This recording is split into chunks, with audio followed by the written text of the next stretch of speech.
Assalamualaikum, everyone. Got your attention here. Assalamualaikum. Barakallah feekum wa jazakumullah khair for coming.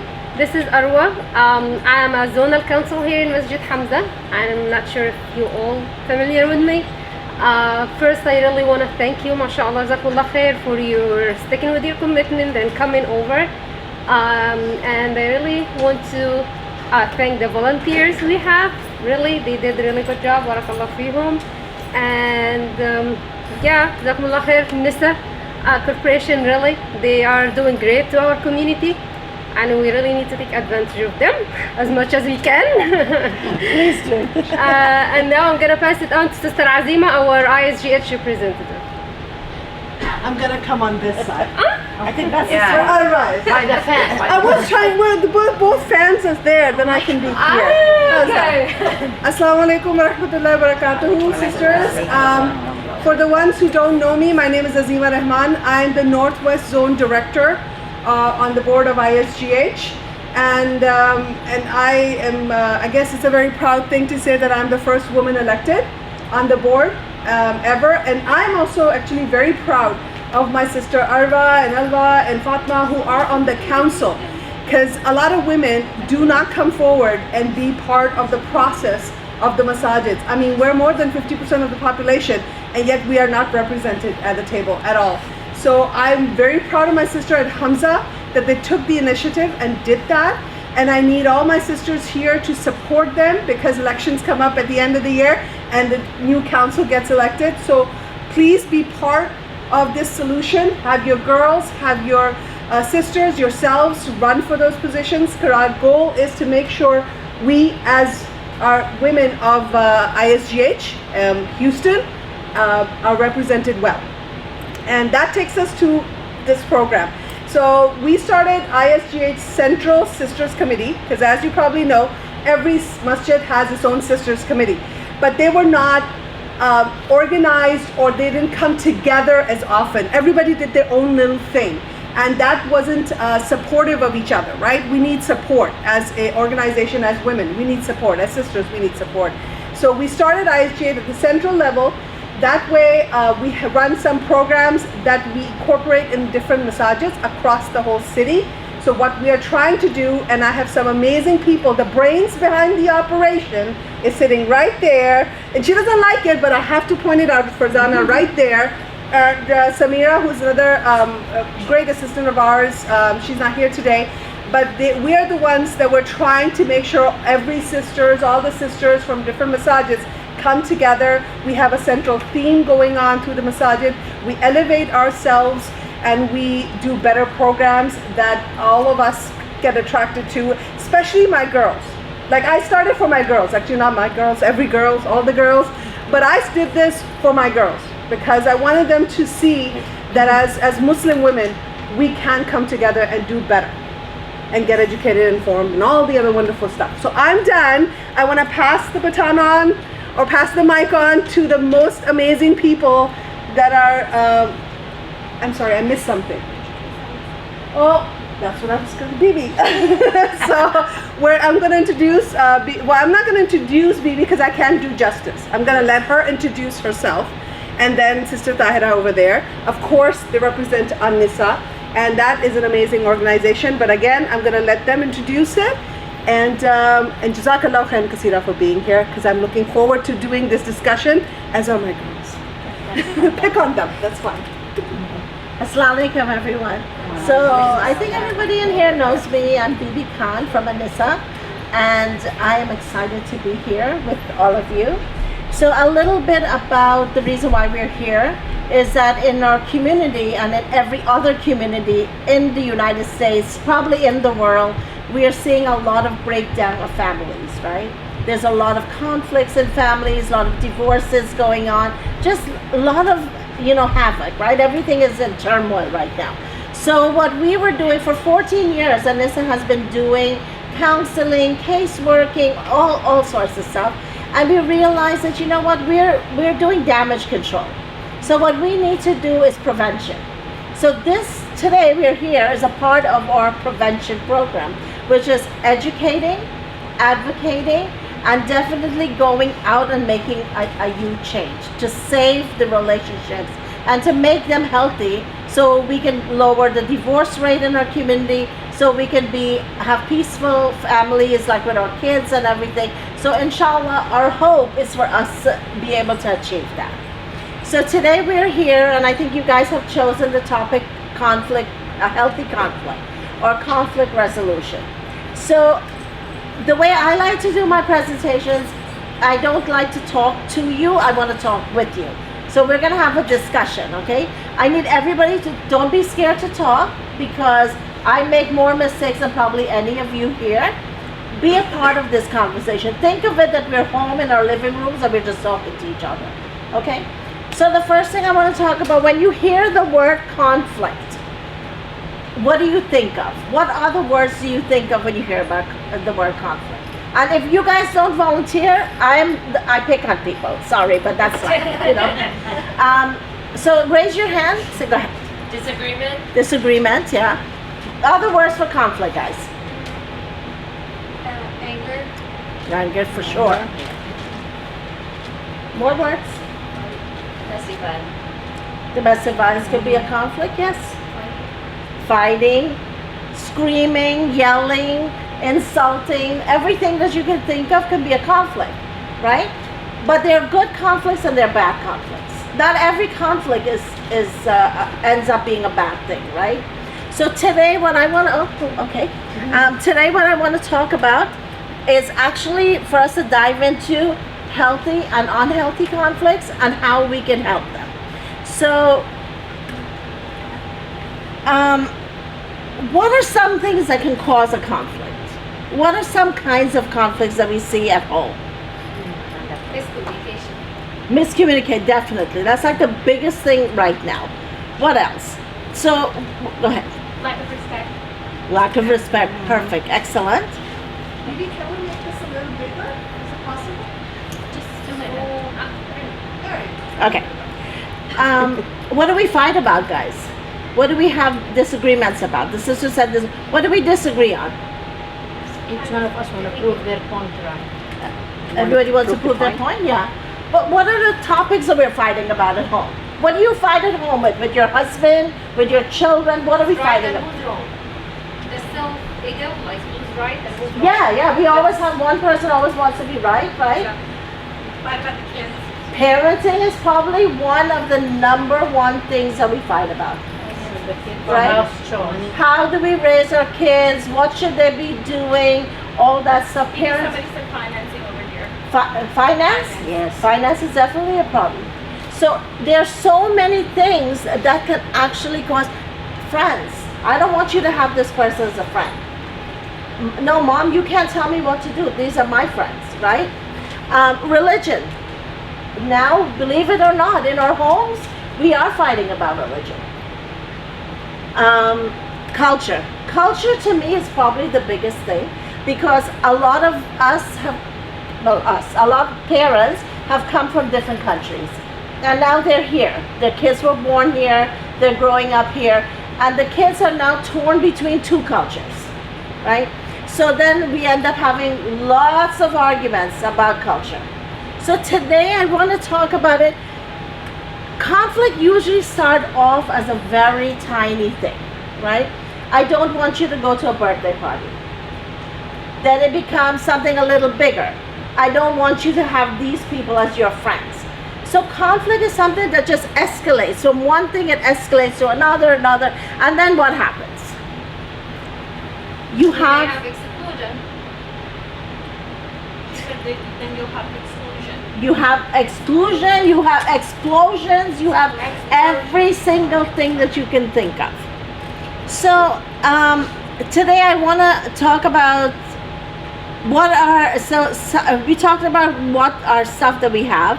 So conflict usually starts in something small and builds up to a confrontation.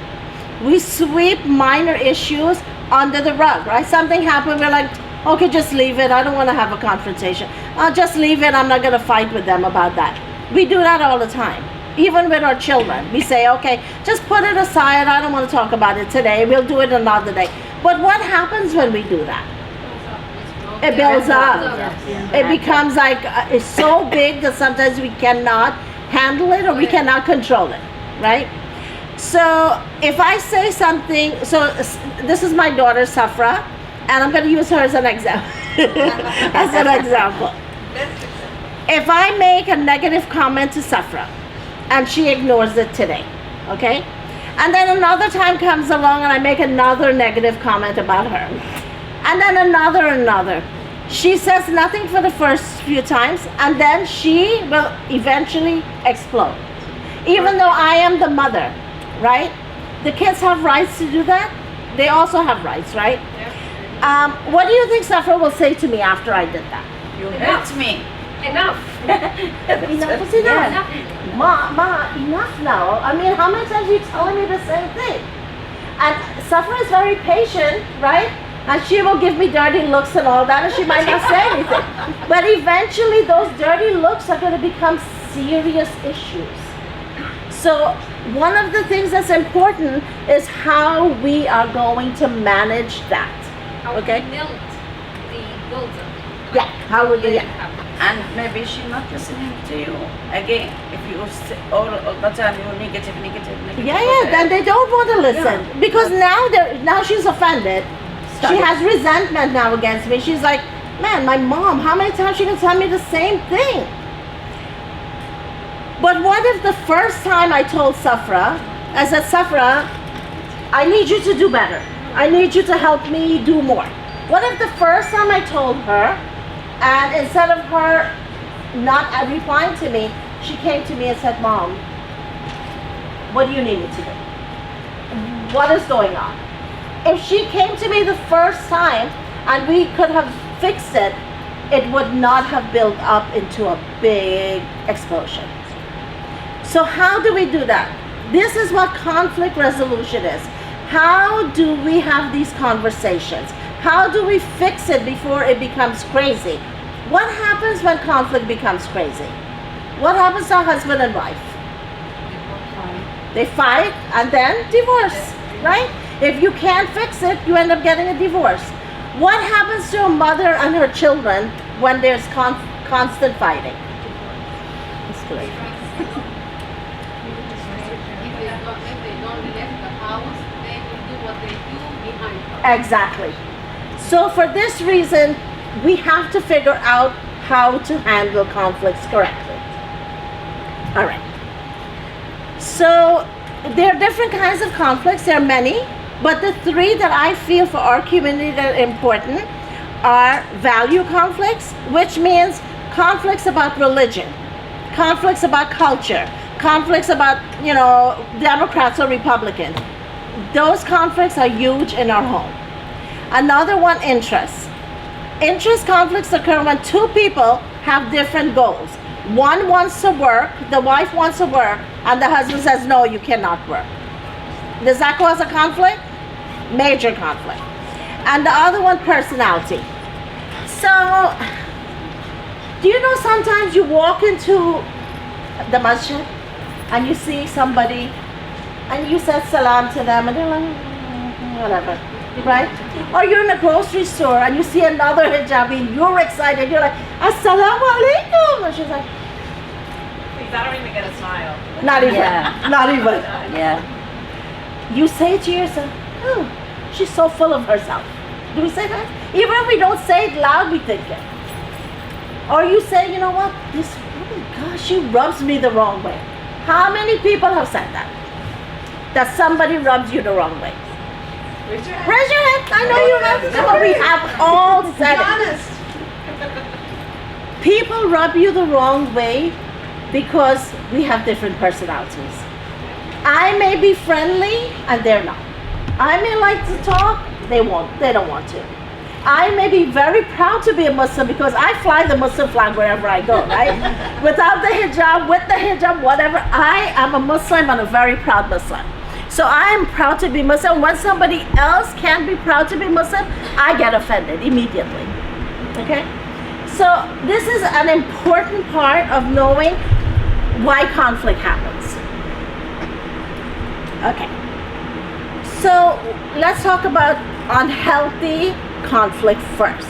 Because in order for us to do great stuff with our conflict, we have to know what the bad part of it first. So some unhealthy behaviors or conflicts, personal attacks. So I need somebody to tell me, without looking up here, what are personal attacks? What are they attacking?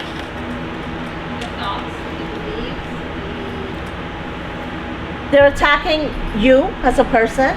They're attacking your character. They may be attacking your children. You know, we do that, okay? We're very defensive. As soon as somebody says something, no, I don't do that. Nobody wants to admit that they have weaknesses because, you know, we're all perfect. Emotional escalation. The conflict quickly becomes, how many people know?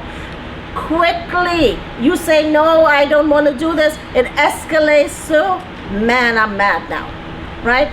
Your emotions start flying. You become a crazy person. You don't even know what you're doing. Lack of trust. I don't have to explain that. You're stuck in a circle. You just can't get out of it. Oh my God, I can't believe she said that to me. Why would she say that to me? How was she doing that? That goes on and on and on. Negative criticism. Do I have to explain that? No. We all know what that is. And name calling. Our community is very, very good. If we have a PhD in anything, it's name calling. What is the one thing that quickly Muslims call other Muslims? That is actually forbidden for you to do. Kafir. Kafir. You are not even a believer. You are a kafir. So quickly. And you know, just yesterday I was reading how bad it is for us to call any believer a kafir. But we are the masters of that. Okay. So I want to do a scenario with, where's Azima? Azima? Okay. And Who am I yelling at? Farzana. Okay, Farzana. Oh, that is good. Is she yelling at me or am I yelling at her? You guys pick who wants to yell at each other. Am I yelling at you? So Farzana and Azima are two friends and they're planning a sister masjid event. Ooh. One would like to have a large gathering and the other one is like, I don't want to have a big event, we just need to have a small event where we can get to know each other. Okay? Okay. So you can use my own, or you can look at it and you can use that, or you can use your own. Go ahead. Ah, the blue line sounds like you.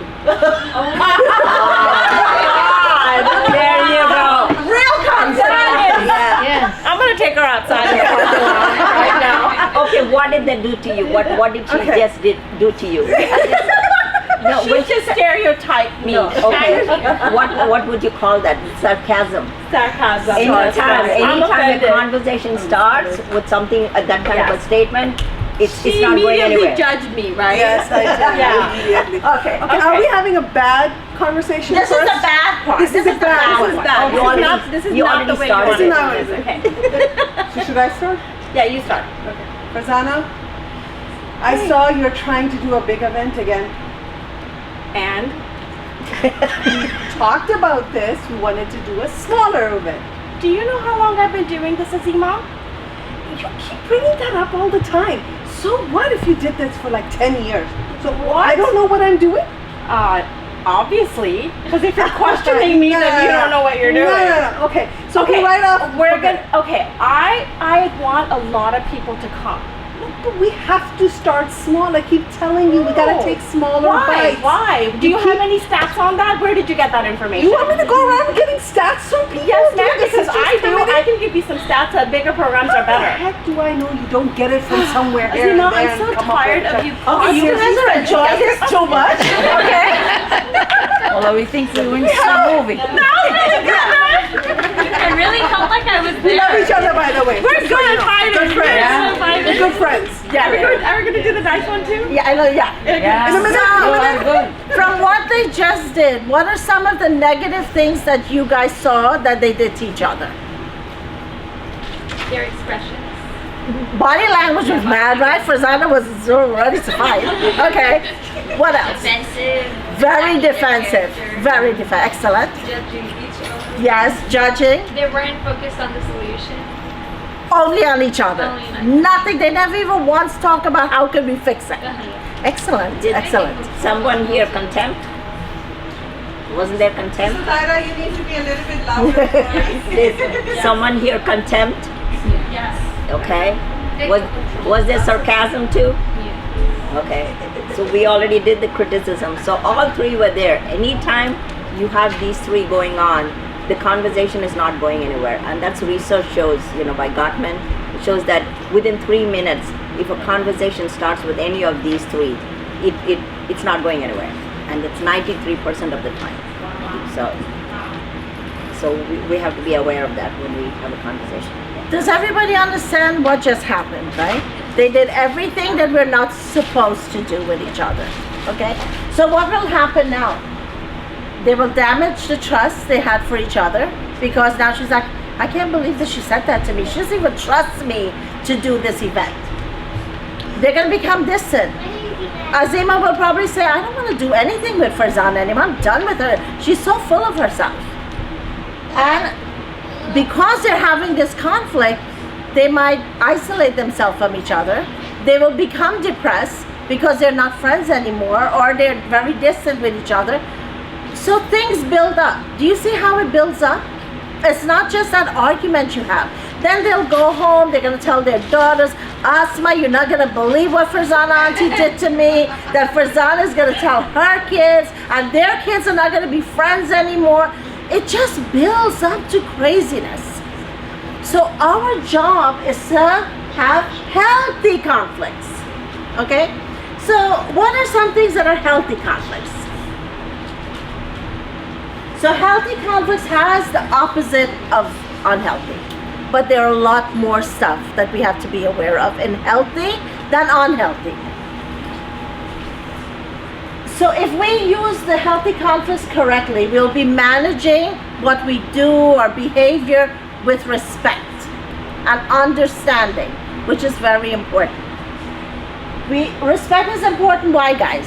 Why is it very important that whoever you talk to, whether it's someone little, whether it's someone older, whether it's your husband, your friend, a stranger in HEB, why is it important to have respect? I love respect because it's important, because you catch or you gather the person who will follow you and obey you, and even you don't, he doesn't want to do it. Yes, but also respect brings out the best of you. When do you know why we have never seen the Prophet ﷺ, right? We have never seen him. But why are we following him? Because of all the great qualities that he had. We want to be like him. And respect, the Prophet ﷺ was the master of respect. Open communication. Instead of Farzana and Azima going after each other, they could have had stop and let's have a communication thing going on here. Problem solving focus. Who said it that they were focused on it? Yeah. So they didn't even talk once about the issue. They were busy attacking each other. Positive outcome. We want to make sure the outcome is good, right? And we don't want to leave a conflict hating each other or being bad to each other or just not being friends anymore. And of course, use the I statement. So I'll have Thahira talk a little bit about using the I statement, because honestly, using the I statement is so important in everything we do. Instead of you, I statement. Okay, what happens when you let's see, bring Azim back again. Okay, both of you back again. Let's bring you both. Sure. When did you all hear any I statements in the conversation that they had? I think I said I was tired of something like Yeah, that. right. But you used the I. Good eye statement. Yes. But Positive I statement. there was a lot of accusations, right? All right. So when you use you statements, then you're attacking someone. When you attack, what's the first instinct that we as any animals, human beings have? What do? Defensive. We get defensive. All our arms are up. You want to fight back. And so instead of doing that, if you own your statement, say, I felt angry when you did, I am upset about your having to do the function, so whatever gathering so big. Can you reiterate? Can you say that in a different way, using I statements? Okay. Can you do that to her? Same thing So- that we talked Yeah, about. yeah, same thing. Just a few. I Okay. think. Yeah. So Farzana, I really feel like you're not listening to me. There's a reason I'm pushing to have a smaller gathering instead of a large one. Because it's our first time, I think if we do smaller, we learn from our mistakes. If something goes wrong or if something goes right, and then when we do the bigger one, it'll eliminate more of the problems that might happen, No, right? I see what you're saying. The only reason I wanted, a larger one, because it's hard to get people together. get But that. I see what you're I get saying. that. Maybe we can ask what they want and True. the team members. Maybe come up with a middle Yeah. ground I somewhere. mean, I'm not 100% on board what you're saying. I get it. But I get it. I think that we should discuss it and get other people involved and then decide. Okay, so Is that better? how did y'all feel? I felt Oh, frustrated when when we were fighting? Yeah, Oh, when you okay. were I arguing. felt like you think I'm just some stupid person off the road and I don't understand anything, I don't so get sorry. anything. So I There just you feel go, like repair. I know you know. I'm Is that sorry. I better? didn't mean Yeah. to do that. I'm so It's sorry. okay. I get a little hyper sometimes. You know me. Please I forgive do me. know you. That's Yeah. why I'm coming back and talking to you. I just want the Otherwise, event to go I know. really well. I So know. Great. I'm sorry I took it out on you. Thank you so much. That's good. See, that's a very important point that came up right now Yeah. is you're not only taking ownership of Yeah. what you did, Yeah. responsibility, and you also did repair right there. You right. said sorry to each other, you hugged each other. Yeah. Excellent. Okay. Perfect. Thank you guys. You did great. We'll talk tomorrow just because of this. Now we're friends back again. Okay, so understanding the details of a conflict can transform it from a negative to a positive experience. It went from the negative, how they could have done it, to this positive way they did it. When a person is validated and understood, they quickly move past a conflict. So when you stop and say, okay, wait, hold on, let's figure out what's going on here. You validate the situation and you move on. So that doesn't become a fight and a friendship breakup or a divorce, because you're validating what they're saying. You're hearing and you're listening and you're validating. Okay. So the first thing to fix a problem, we have to identify what the conflict is. So like the sister said, we're not focused on the people, we're focused on the problem, okay? Communicate it correctly. How do you communicate if there's a problem? How do we communicate it correctly? It's very important for you to, what's the most important thing in communicating? Being respectful is a part of communication, but listening to the other person. Okay? Now, if you're talking, if Azima's talking over Farzana, she can never even hear what Farzana is saying. And once you get revved up, your brain shuts down and you can no longer comprehend anything that's going to happen after that. So communication is very important. If you're both heated, you and your husband are fighting, you're both heated, you and your best friend are fighting, what do you do at this point? You're both going, like Farzana and Azima, they were going at it. What do we do at that point? Take a break. Stop. Because the more you open your mouth, the more nonsense is coming out of it. So you stop. You say, listen, Farzana, hold on. Let's take a break and we're going to come back and talk about this tomorrow. Or let's get the team together and we're going to talk about it. Everybody understand that point? You have one quickly more from that. Yes. Just go to wudu and back to Yeah, that's If you're angry, yes, that's what. Well, I wanted to say one thing that we forgot is, or I forgot to do was, I really like what you had on there, which was that Azima should have said to me, like, oh, you usually do a really good job. So I feel like, okay, she doesn't think that I'm not good at what I do. Yes. It's praising the person, telling them Validation. you're Yes, good, whatever you it's very important. So you know, guys, look, everything that we do in our workshop, okay, I created it without the Islamic aspect of it first. And then I went back and I looked at Islam. What does Islam say about these topics? And do you know that the Prophet ﷺ, whenever there was, any time there was a conflict, the first thing he would do is talk about the good things about the person who's wrong. He will say all the good things, all the righteous deeds they do, then he would correct them. So amazing. Because when you start off with a good note, then they want to listen to you. But if you're just going to barge in and start attacking, it's done. It's done. But if you come in and say, Farzana, you are the best at event planning. You do such a great job. But maybe this time let's do it. She would be okay with it because she's already, okay, yeah, they appreciate me. They're grateful for me, right? But okay, there's something I need to improve on. Negotiate. What does that mean? Anything, if two people cannot agree, you cannot. Safra and I cannot agree on everything, right? What do? Third person. You got a third person to come in and look at it, the big picture from outside, or you negotiate it. You say, okay, you know, Mom, look, I can't be home at 10 o'clock. Can we just do 11? Or I can't be home. I mean, she's 28 years old. She can come up and I'm also married. Your mom forgets a few details. So you negotiate it. You don't just say, okay, it's my way or no way. I am going to get what I want today, and if not, I don't want to hear anything. Don't assume. Oh my gosh, I don't know how. As soon as something goes wrong, we start thinking the person have bad intentions. Farzana would say, Azima want to take my job. Azima wants to be the boss, right?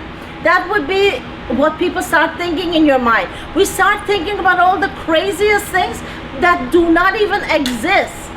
And even when we leave that situation, we go home and we're cooking. Oh my God, I can't believe she said all this stuff to me. We are talking and we're making up things in our head. And by the end of the day, oh my God, Farzana is like the worst human being ever born.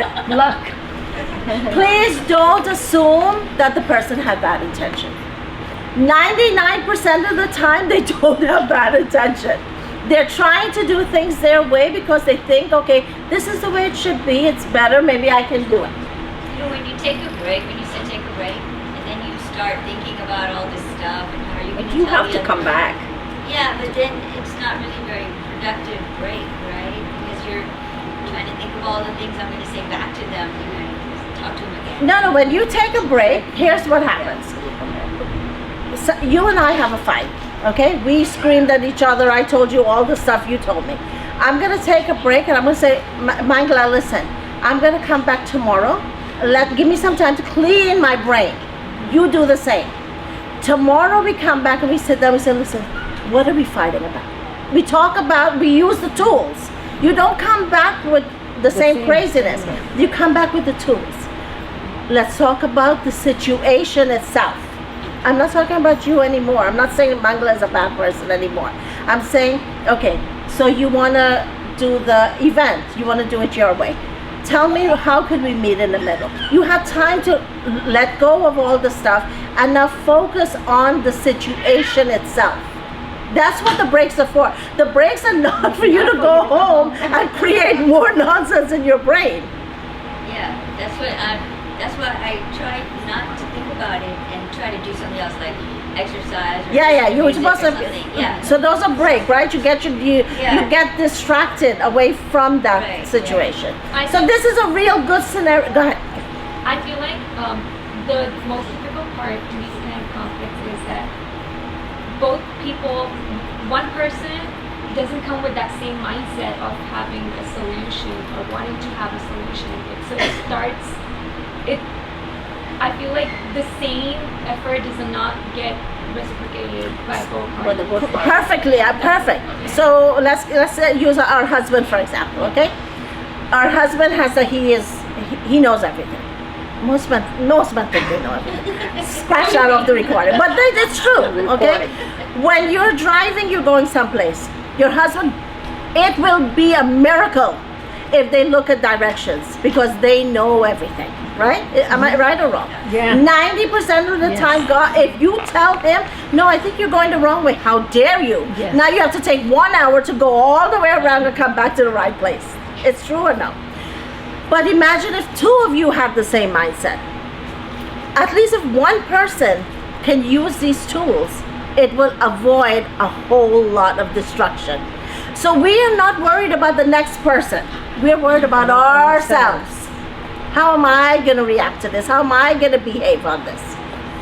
I think this here will be really good because this is a really good scenario.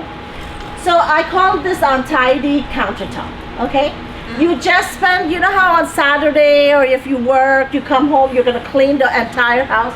You just spend the entire day cleaning your kitchen. Spotless. All the dishes are done, the countertops, everything is amazing. You're standing there taking pictures of your kitchen. Oh my God, look at my kitchen. All of that happens. Your husband comes home and he goes into the kitchen. He's making himself a cup of tea or a cup of coffee or whatever he's doing. He drops sugar all over the place. There's cream all over. And then after he drinks his tea, he leaves 1 cup and 1 spoon in the sink. What do? Somebody, I know this has happened to each and every one of us every day. I would go crazy. What would you do, Farzana? I would be like, I'm just clean. Like, why are there dishes in the sink? And I mean, I think the one thing that would irritate me is the counter. Like, you left sugar here, answer, then I come. Like, I'm gonna go Off, on and on. a tangent. Yeah. Somebody else, what would you say? Yes. So when this used to happen to me, I used to take it and I used to just put it on his desk or on his chair of his desk. Okay. Whatever inconvenienced him the most. Okay. Did that help them? No. Okay. Good. Anybody else? What are you thinking right now? It's kind of you're taking from, they are putting on his, wash it and repeat No. No, why? Why? You want to no? teach him a lesson, why wash it? But then he's gonna, no, but sister, hold on. Then next week, he's going to do it again. And the week next after, morning. he's going to do it again. And it's going to build up and build up, and you are building up and building up. What would you say? I always say, at least, clean your stuff. I clean everything. And that's your So, positive. and let me tell you what I say. Okay, my husband doesn't do this, so it's not my husband that I say this to, but other people whose name I'm not going to call, right? They do this. So I call them and I say, can you tell me what is the name of our maid or the lady that comes in? And they're like, we don't have a maid. I'm like, correct. And her name is not Bibi. Okay. So we know that we can say all of this stuff. We can tell them all, whatever is going on. But what would be a healthy response? That's what you have to focus on. Don't focus on him because he's never going to listen. But let's focus on the situation. What would be a now we all got all the bad response, right? Farzana is gonna kill somebody, all of that. What is gonna give us a healthy response? Farzana, I want you to give me a healthy response. So normally my husband doesn't do that, but if, like, let's say the kids or anyone else does it, I would be like, hey, I just cleaned the kitchen. It was really nice. I'm just worried about, where you have a problem with hands. So do you mind just washing it or just let me know? I'll help you. That's what you normally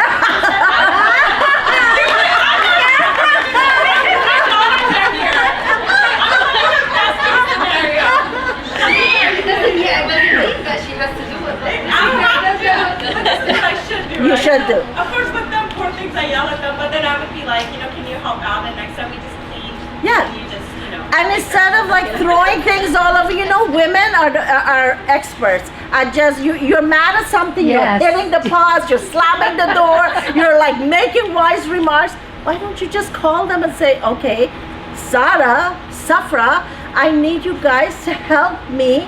I mean, I work too. Can you just help me, to fix this problem? I'm not talking about them. I didn't say you're lazy, you're good for nothing. I didn't say that.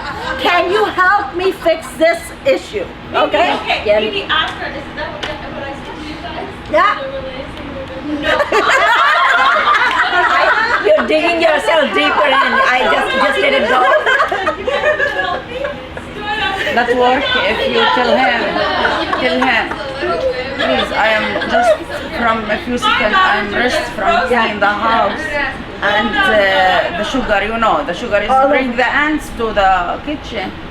But he coming tired, too tired. What you doing? I tell him, please, next time you can do it. Don't make a mess. I do it. It's okay. What happened if I do it? But next time he clean. You can. I'm fighting with him. And It's not right. But hold on. You have to be able to know what will work with them. I know what work with my children. It's not going to work with Farzana's kids. But I know what will work with my children. Farzana knows what will work with her husband. I know what will work with we all know what will work with the people. So if I'm going to say, okay, let's make a schedule, maybe Farzana's kids, they'll never follow a schedule. But maybe my kids might. So you know what works for your family. So there are things that we can do, like create rules on household chores. Like, okay, you know what? Whenever there's nothing in the sink, make sure I have that rule at home. Does it work? No.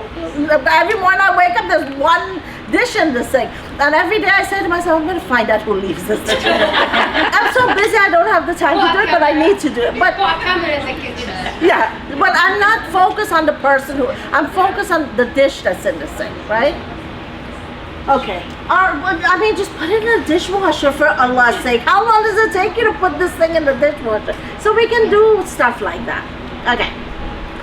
So this shows them that we're trying to have a joint venture. We're trying to be a family. We're trying to be a team, right? That's when we do all of this, that's what it does.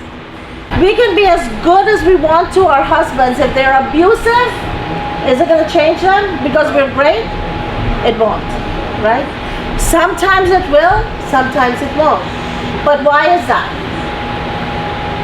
I want a smart person to tell me why is it that if we have a husband who's abusive and we use this verse, why is it not going to work with him? It depends because you're giving him the power to continue to do it. Words, you are in wrong situation. Okay, that could be right. He's that. What else? Why else? You're giving him the right to keep doing whatever he wants. Giving him the chance or the abilities. Okay, no matter what he does, I'm still doing good. I'm going to keep doing good. I'm going to keep doing good. I think, for people who, most abusive spouses, they always has that underlying mental religious problem. So, even if you do your best, What is your question? Okay. Your question is. My question is, let's say I have an abusive husband. I am following this. I'm doing all of this.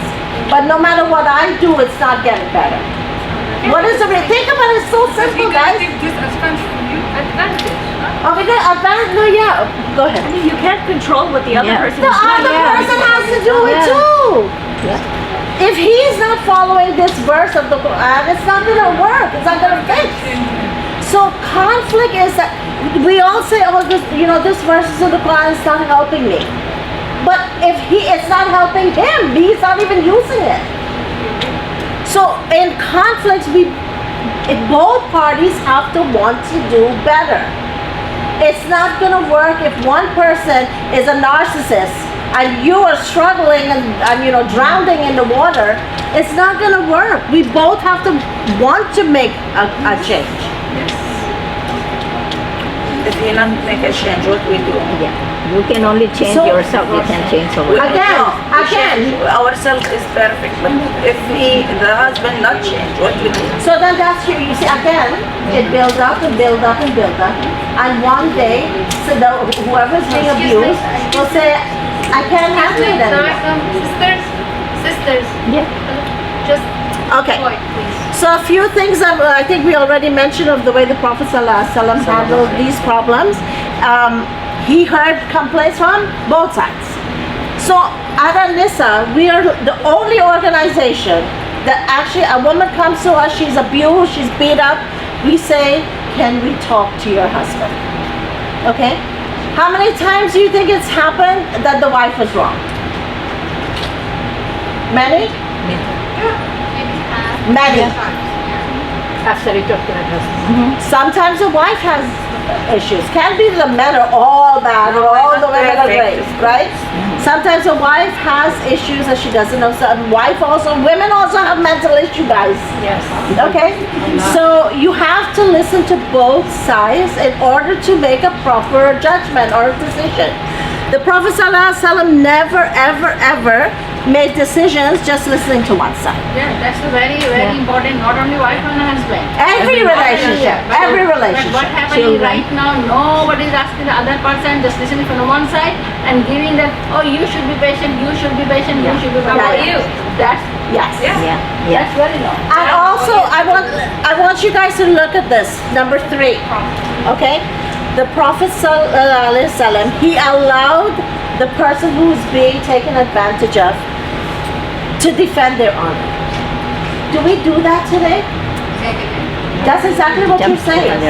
We never ever, like if somebody's being wronged, a woman, we go to our imam. Most of the time, they're going to say, be patient. Yeah. You got to do better as a wife. Your husband is taking care of you. He's buying you food. Yeah. All of this stuff. Or you can't bring your business into the public. All of this stuff. Yeah. But guess what? The Prophet ﷺ didn't do that. Yeah. He corrected people who were doing wrong. And he didn't. In the Quran, even if the two Muslim groups, they fight, and a third person or third group have to come and see who is wrong, have to give the advice, correct yourself, and still not correcting, then fight with this group. It is in Quran. So mediation is a part of Islam. Okay? It's not like something new just came now that we're mediating. Mediation has been there from beginning.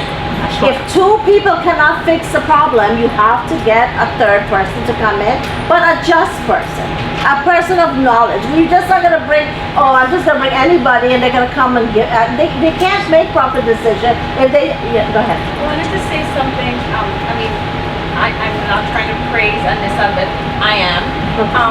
So in the Quran, Allah subhanahu wa ta'ala says that arbitration, someone from the woman's side and someone from the men's side. So it's from both sides, right? So one thing that you will find in this organization, and I've been working, and learning under Bibi for a long time, the most amazing part is that they listen to both sides. And they allow others to also do testimony for the both sides. That is so important. It can be that because it's An-Nisa, which is women, the men don't have a voice. So it needs to be, and so Allah tells us, has to be a just person, someone who is, good, of character, one from the women's side and one from the men's side, and we don't get that. Nobody speaks up against their son. That's the problem, So in our culture, the girls kind of get the bad end of the deal. Yes. But most of the time, not all the time. Yeah, I agree. And the last thing, he did not allow a wrongdoer to continue with their injustice. What does that mean? Anybody? He called him out, whoever. And he put a stop to it. We will not continue with this kind of behavior, right? So these are very, very important points that we need to focus on, because that's the only way we are going to fix our problems. So there are 5 methods of conflict resolution. So if you're going to accommodate the situation, I'm going to just it's okay, just let it be, it's fine. What happens?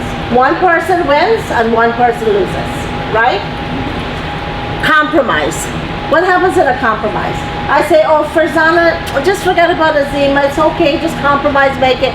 Azima is losing, right? Farzana is winning. Avoidance. So I'm just gonna avoid this whole situation completely. I'm not even gonna talk about it, I'm done with it, I'm done. Both sides lose now, because now there's no event happening, because they're both angry now. Competition. Do I have to explain about competition? We know about competition, okay? But collaboration. That is what conflict resolution is all about.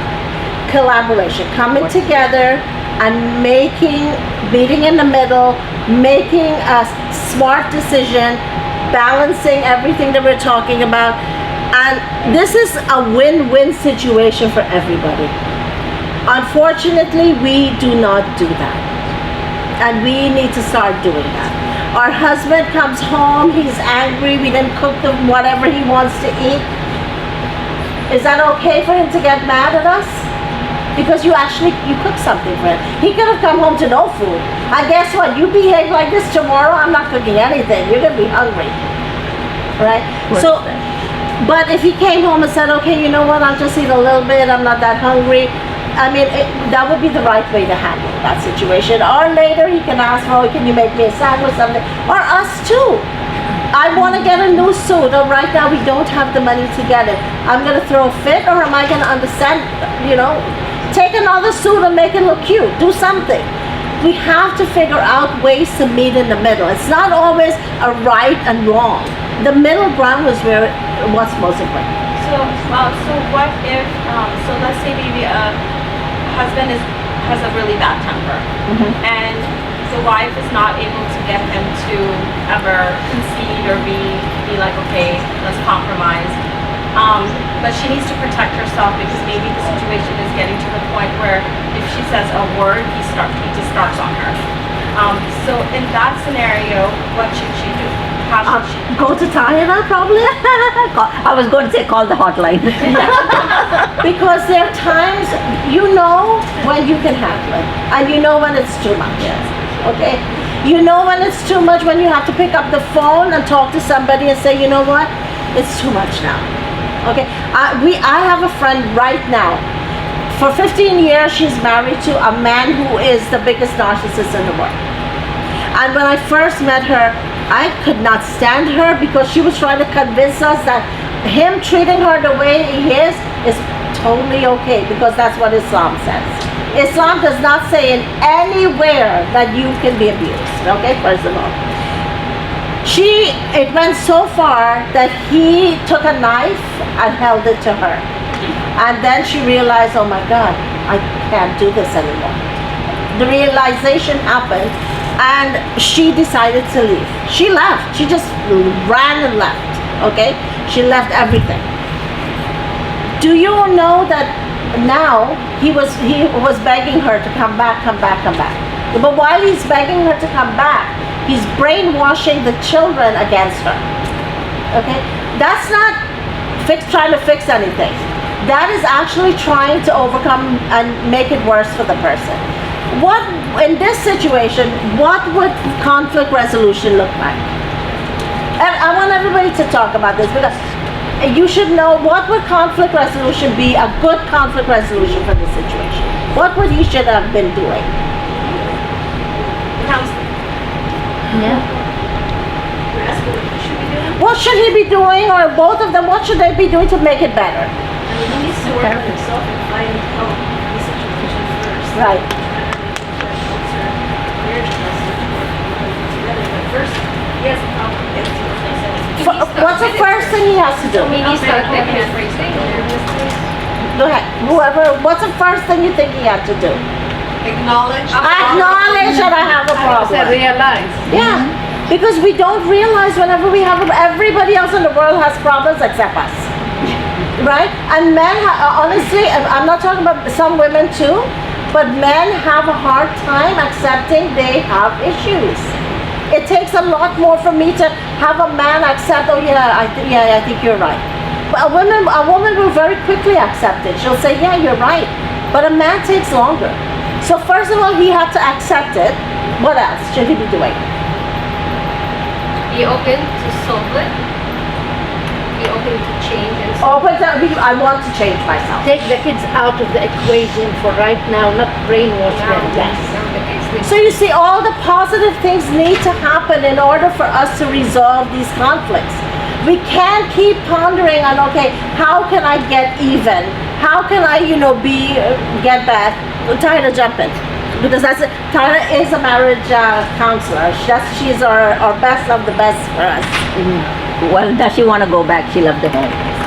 So that's an issue. If this is an example we're using, does she want to go back? Does she feel safe enough to go back? Then I would recommend that they seek, therapy. That's very important because I'm sure he's bringing in a lot of things from the way he was raised, and she probably has, whatever she's bringing in. So that's what happens in marriage, right? All of us bring in our own family of origin issues into the marriage, if we don't recognize that and take care of it, then it kind of adds up and there's a conflict. So, and it builds up and gets to the point where the example. 10 years not changing, he is up with abuse and he won't change. Yes. I think it must be, let's her kids with her, and if he won't change himself, let him change himself and show her after that. If not change, that's me. What if the husband won't admit that he has a problem? Then what is what is the life? So if he can't figure out he has a problem, accept he has a problem, try to get changed, then they'll end up in a divorce. Yeah. And guess what's gonna happen? The next person he marries, he's gonna do the same thing to them again. But let me give you another scenario. Thahira and I have a couple that we both work with.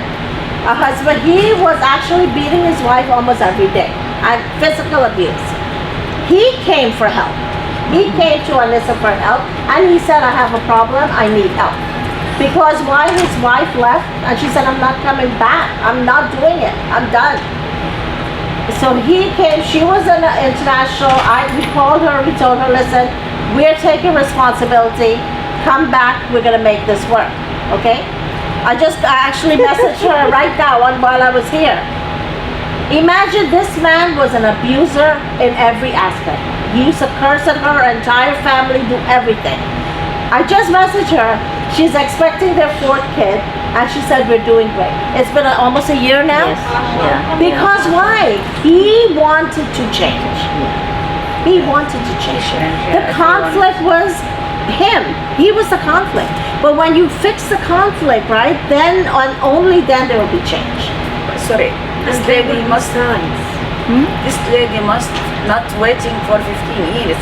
She has to solve this problem before that. That's what we see a lot. You're right about this that. Is long time. And that's what we see in An-Nisa a Yeah, lot. this is People long come time. when they have enough of it, and they call An-Nisa. They don't call when they have initially they have The river problems. will be too much. Yes. We have stopped Yes. this. Yeah.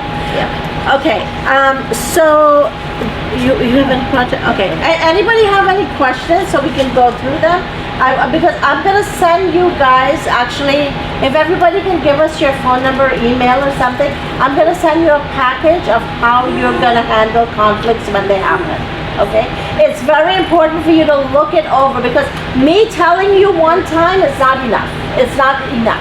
You have to know, well, when this happens, what do I do? When that happens, what do I do? I have one more. Oh, sorry. Does anybody want to go first? I'm gonna go first. Go. Let's fight again. Bibi, can you bring, because we have a lot of girls here today who did not speak up, a lot of them. So can we bring in the conflict about mothers and daughters while we're here? And Wendy picked up, raised her hand too. And maybe perhaps have some girls speak up. Okay, so I'm gonna ask Azima and Asma to come up and do a scenario we did already one time at Masjid Hamza. Oh yeah. Okay. Let's do that scenario and let's talk about the conflicts in here. Just I will tell you about After the scenario, I want to address how moms talk to their adult sons. Yes. Because I know, we're just talking about the daughters because I want the girls to speak up and engage, because the whole purpose is you guys are the next generation. Okay? Oh wait, before you even do that, should mothers speak to their daughters and sons differently? No. The same. Well, in my opinion, Yes. boys and boys and girls are different because of the way they process information. I learned this the hard way. Let me tell you something. Each child is different. Yeah. Okay. Each individual is different. So whether regardless of the gender. That's true too. So the way we talk to our teenage daughters is, the boys maybe process a little slower and they look at some things different, but the conversation should be the same. Okay? Okay, so let me explain what's happening here. Asma went to the Masjid Aqsa, okay guys? Asma went to the masjid with a bunch of friends, and she was supposed to be home at 10. She was supposed to let her mom know she was on her way home. She never called. She never told her mom she's home. It's now 11 o'clock and Azima's freaking out. This is unhealthy. Unhealthy. We always do unhealthy first. Always. I'm gonna try to remember how I acted before. But okay. Hey. Assalamu alaikum. What? I was the masjid. You were so late. I told you I was going to the masjid. My phone No. died. You told me. Yeah. But this is not what we discussed. You were supposed to be back here like half an hour Can ago. I explain my? No. I don't want to but it's hear not- the explanation because I know what you're But going I to have say. a valid explanation. Yeah, whatever. It's the same explanation for being late, and I know it's not going to do. You don't even know what the explanation is, though. Let me at least explain it. Fine, so that you whatever. can- Go ahead. My phone died. Sure it did. And I couldn't contact anybody because there was a car that fell in the car fell in the ditch next to the masjid because there was no sidewalk. So I'm gonna call. So I was trying to help people, and since I live 2 minutes away from the masjid, I thought it would be fine. No. You assume. And it's the masjid. No, you can go somewhere from the masjid. How do I know you were at the masjid? But anyway, you should trust me. It's so hard when you did not tell me you were Wow, going to be now late. you don't trust me. No, I don't because Okay. I did not know where you were. I can go on and on and on. I've never done this before. We need to put a I count would say a disclaimer. She keeps saying that she knows what she's doing. I have never been late, okay? I've always been on time. Then it can make more worry about Yeah. So let's talk about some bad things we saw in there. What are the negative conflict, the negative behavior that was embedded? Azima's body language. Her body language horrible. Yeah. What else, guys? She's not listening. She's not listening. Answer not to understand. No listening going on in her part. She just on and on and on. What else? What is she doing to her daughter? Accusation. Accusations. Not giving her a chance to talk. But what else? Contempt, sarcasm, all that was there. Everything is you. Right? And Remember we talked about He I? doesn't trust her. That's like Yes. And there's zero trust. Yeah. Right? Actually, did not explain her point of view in the right way. Yes. Because it was there Doesn't to tell listen. her I'm afraid or I'm concerned that something. So was again, wrong. she's only focused on her, right? She's not focused on the She's not situation. explaining She never her once situation. asked her, why are you late? Or what happened? Okay, so let's do a good one now. Oh, I need my chair. Oh my goodness. You don't need a chair. That's human character, people. She needs I'm, her, she as needs a her mother, props. as the older one, I'm sitting. Her She's the props. one standing. She needs her props. Oh, you're establishing your control. I am establishing from the get-go. Okay. You know, it's so hard to be bad, but it's so easy. Like, it's so hard. No, it's so easy to be bad, but it's so hard to be good. I'm not going to be thinking, oh my God, what am I supposed to say? Assalamualaikum. Okay, so I know that I'm late, so let me explain everything. Okay. So first my phone died because I forgot my portable charger, and then the fact is, you know how next to the masjid there's like no sidewalk? The car. I'm sorry, yes. I got into my Urdu. I'm sorry. But there's no sidewalk, so the car fell into the ditch. So we were trying to get like AAA to come get it out, and I thought, okay, it's because I'm 2 minutes from home. Like it's not gonna be that big of a deal. I couldn't find anybody's phone either, and so I'm sorry I was late, but okay, so let me, everything's okay, you're fine, Yes. she's fine, Yes. car's fine, Car's fine. or kind of fine, or Yes. whatever, okay. And everything was taken care of. yes. But wouldn't it have been easier that you just texted me or said something that would have helped? Because I was trying to reach you and I couldn't get a hold of you, so I didn't know what was going on. And it seems like I was worried. I was all over the place, all over the place. So first of all, I'm glad you're okay. I'm so glad you're okay. That's I need to, okay? Is that good? Are we done? It's so hard. This is so hard for more. We are not I need more practice. So let's talk about Asma in this one. What did Asma do different this time? She said salam. You break the ice with salam. Okay, but what else she did? She explained her situation clearly. she apologized. She apologized immediately. And the mom listened. Gave her the floor to talk. Any questions about the scenario? Azima asked if you're okay. Yeah, because now she's focused on concern. She's focused on everything that was going. She's not focused on Asma. Whoa, like, oh, where were you? What are you in the negative? She's focused on the positive parts. Right? Thank you guys. Thank you guys. The across the city now. So talented. Okay. So one thing I want to tell all the parents in this room, and I think I've spoken to the Masjid Hamza parents also. Whatever we did for our children, we don't keep throwing it at them. I stayed up all night taking care of you. I changed your diapers for 2 years. When you had diarrhea. You know, I didn't sleep for 4 years straight. I was up awake. Okay. Why do we always have to exaggerate when we talk to our children? The expectations? Because they say not to listen. So you try every other way. So the only sometimes I use it to kind of tripping them like, That's emotional But it doesn't work? not really. Okay. It doesn't work. The guilt tripping doesn't work. The thing that works with our kids is we treat them like they're you know, we have a way of treating our children like they're like mini, very mini. Honestly, I don't know what else to tell you. I own them. Yes, we treat them like we own them, but I gave birth to them. I own them. see, she's one of the problems. She's speaking up for all I got. So we have this mindset that they're our children.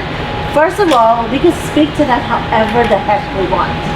I did that for many years until one day I realized this, hey, I cannot, because my son and Safra, they're very, very outspoken children. And they are like, you can't, what are you doing? Like, this is not okay for you to talk to us like this. We're grown up now. But if I was one of those mothers, I'd be like, who the heck do you think you're talking to? I was quiet, I was burning up inside. I was like, how dare he say that to me? Who does he think he is? But I took a time out and I processed what he was saying and I said, oh my God, it makes so much sense. Why am I speaking to him like that? We make it a pride issue all the time. Yeah, but we can't. Because we have to remember they are human beings too. They're not property, guys. I get it, or children. A little bit. No, but honestly, truly, look, when they leave home, they're married and they're gone, then what? Okay? So our relationship with our children starts from when they are in elementary school. We treat them with respect from there. Now, sometimes we say, okay, you can go to birthday parties, I'll drop you, we'll go. They become teenagers now, you're like, no birthday parties. You're done, you cannot go anywhere. Why do we do that to them? We put them in such bad situations. So as parents, we have to learn how to be parents. None of us have a manual, right? Like, okay, yeah, this happened, okay, let me tell Safra this. It doesn't work like that. Sorry, but we can't send them in teenager because boy or girls together. We can't send them because haram this. Send them where? For their birthday. No, but you shouldn't be sending them period. Then if you know you're going to change when they get older, don't start drama from the beginning. My kids, I've never gone to a birthday party because I know when they get older, they're going to say, oh mom, I'm going to go, this one is having a party, I'm going.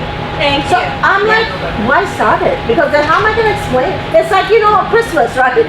With the people, they want their kids to believe there's Santa Claus, and when the kids get older, they're like, gotcha. Then that's not okay. So a part of this is how we treat our children is very important. And that's what's causing all the conflict. Because we started out on the wrong foot. But guess what? As long as we catch ourselves and we start working on it, we can fix it. It's never too late. I have a friend that has a son and she wanted him to become a hafiz. Okay? He didn't want to. But she forced him. She beat him. She beat him in the masjid. She beat him at all. She beat him into becoming hafiz. Okay? What do you think? What do you think would happen then? You think that he has the love for Allah, right? So as soon as he became 21 and he started working and making his own money, he was gone. He was out of the house. But guess what is even worse? He despised his parents. He despises his religion because we force them by doing that. But if imagine now, if that same boy, if she had teach him the love of Allah first, right? We're very quick to teach our kids Quran. We're very learn it. But in reality, what are they understanding about our Quran? If we're not teaching them the Quran, it's not learning, it's teaching. So that is important. I'm telling you, my kids, I was very, from day one with them. I'm like, you have to first know how to be a Muslim before you can do anything else. We can pray, but if we don't know why we're praying, then as soon as we get a chance to jump ship, we're done with it. But imagine, we have this love for Allah. I want to get up to pray. You will always be praying. Right? I think our time is up. No, not yet. 10 minutes. In the word haram, the most problem here in different cultures, especially not Muslim cultures, saying haram about the kids, Yes. it's not good for them. Imagine, as they are Christian, they know they are not doing wrong. They don't think about haram and halal. They are proud of what they are doing. They are love to do that. So this is the difference between when we say haram, we easily make it, but not everything haram. Even our Muslim people know why you say haram. Why you say haram? But you know what? It's more like a language. If they say you're doing something wrong, they use the word. Yes. But you see, you know what? I want to tell you guys something. Our religion is based on this way that Allah subhanahu wa ta'ala wants us to know that He's the most merciful. He's the most compassionate. He's the most forgiving, right? That's the main thing Allah wants us to know about Him. Yes or no? Yes. Parents want their kids to have the fear of Allah because the parents are doing it wrong. Now, if our kids fear Allah, they don't know any of the good, the beauty of our Creator, and they only know that Allah is somebody we fear, are they going to get that connection with Allah? And the fear they put in the kids to school. I tell them, you do not fear from Allah. He is kind. You fear to get Him upset of you. You fear of the thing you're doing. You fear. Let's say you drink alcohol. You're not fear. You first fear that, oh my God, I'm drinking alcohol. This doesn't make Allah happy. But Allah can forgive me, right? So our parents don't have that. The parents are. And first of all, how many things are haram, guys? We can literally very count few the things, haram on our hands. Yeah, in the Quran, yes. Everything is halal. Yes, except of a few things. Yes. There are so few things that honestly and truly Muslims can say is haram. Yeah, really simply like, for example, I love you, I don't want to disappoint you. The first thing that will drive my actions when it has to do with you is I want to make sure that maybe, not that you never get mad at me, you know, you're not going to yell at me. I want to make sure that you have so much trust in me and you love me. I want to do the same and I want you to be proud of me. So that love relationship trumps fear. We need to have both for Allah, but it needs to be love first.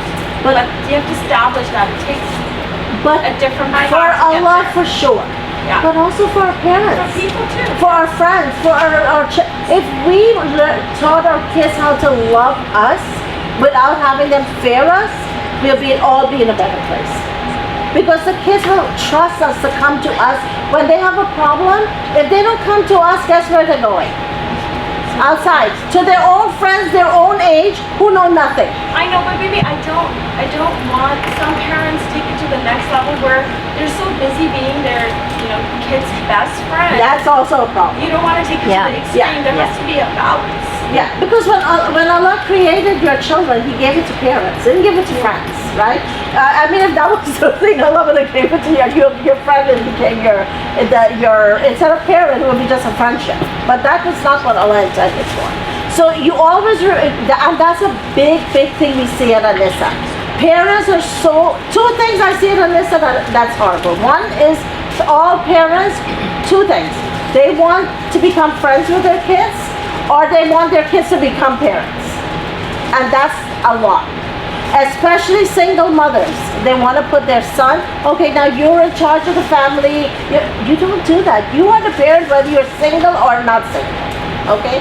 And another thing is exactly what Farzan is saying, is that we have to be very, very careful not to let our kids think we are friends. It's like a boss. If your boss is your friend at work, and you have this friendship build up, when they have to correct you, what happens? They can't do it. They can't, because now there's a friendship. So the business is going to go down the drain. When a mother is a best friend with her daughter, and you want to correct her, it's not going to happen. Your family's going to go down the drain. Simple. Right? Any questions, guys? Any of the girls have any questions? It's a safe zone, guys. You can ask. Your moms are not going to go home and say, why did you ask that question? Moms, please don't say that. Please, moms. That's how you fix us, right? Because right now my child has been traumatized by me because she was my first. Everything, the birthday party part, everything that I did was on this child. You I think she experimented needs on her. therapy. Because by the time I'm got to this one, I'm much better, I think. But we all make mistakes. I apologize profusely to her. But we do need to acknowledge that we are humans. And we do make And that, for me, it's the opposite. My son, he's now 37, mashallah. Okay? And he says to me, your parenting skills went down the drain with your daughter. He goes, you let them get away with stuff that you never let me get away with. And I'm like, well, there was wisdom behind that. You're the oldest one. I know you're gonna, if you're good, they automatically will be following your footsteps. He's like, yeah, whatever. Anyway, thank you all very much, Jazakallah khair, for being a part of the conversation. And inshallah, we have so many topics I'm gonna share with everybody. And then you can pick whichever one you would like to have another one. We can do it again, inshallah, whenever Farzan is scheduled. Thank you so much, Jazakallah. Can you wrap